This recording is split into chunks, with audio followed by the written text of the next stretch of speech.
Hola chicos, hola chicas, ¿qué tal estáis? Bueno, en el vídeo de hoy vamos a hablar sobre la perífrasis verbal.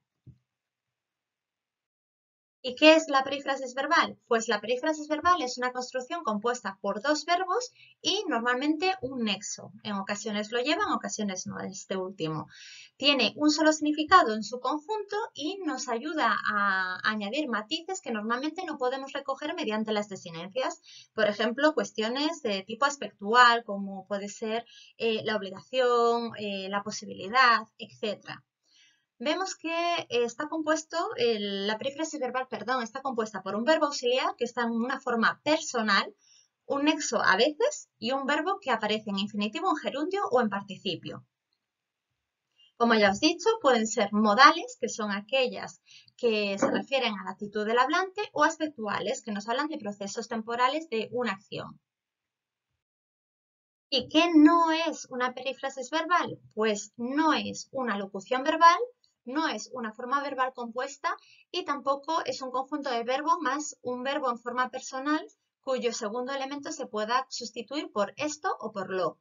¿Vale? Tenemos que tener muy en cuenta estas tres cuestiones porque es muy fácil confundirlo, ¿vale? Especialmente con la primera y la tercera, el primer y el tercer caso. ¿Una locución verbal qué es? Una locución verbal también es una construcción que se forma entre un verbo y normalmente un complemento a este. En muchas ocasiones esto nos da la sensación de, bueno, lo podemos confundir con una perífrasis porque nos da la sensación de que va siempre junto, porque suele ir siempre junto. Casos como, por ejemplo, sacar de quicio, subirse a la parra, etc. Son, digamos, frases hechas.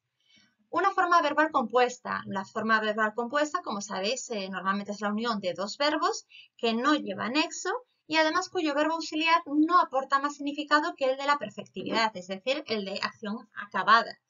Es el caso, por ejemplo, de había comido. ¿Vale? Había comido, el había, el verbo haber en las oraciones, en los verbos compuestos, no tienen ningún otro valor más que ese aspecto que le queremos dar.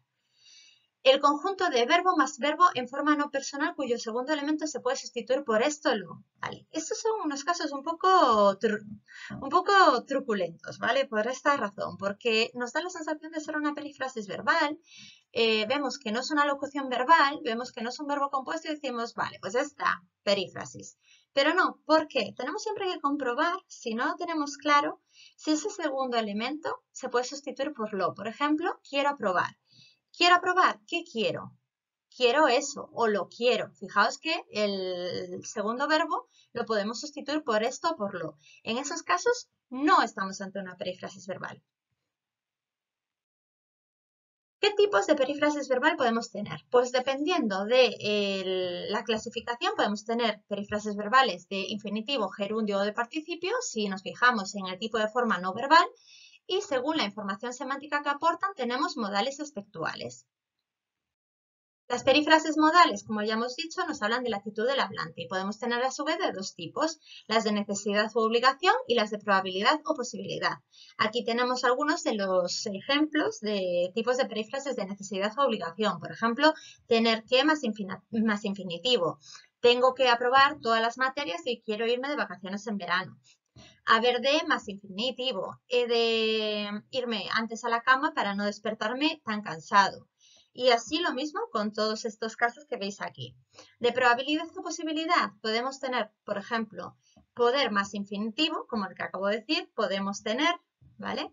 O deber de más infinitivo, como debes de irte a la cama todos los días temprano, o tener que significa que podemos, perdón, que tenemos el ejemplo de tengo que levantarme más temprano para llegar antes a clase. Las perífrasis aspectuales, como ya hemos indicado, son aquellas que nos indican el desarrollo de una acción, el momento de desarrollo de una acción. Tenemos 6 tipos. Por un lado, las ingresivas, que nos marcan el comienzo inmediato de la acción. Un ejemplo sería, pues, voy a levantarme ya. Las incoativas tenemos de dos tipos. Tenemos las de infinitivo, que nos marcan el inicio de la acción, y las de gerundio, que nos marcan aparte el desarrollo posterior de la acción.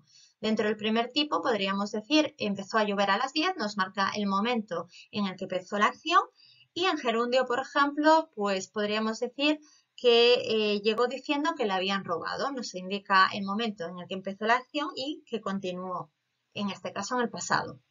Durativas es una acción en desarrollo. Por ejemplo, estoy estudiando, así que por favor no me molestes. Estoy estudiando.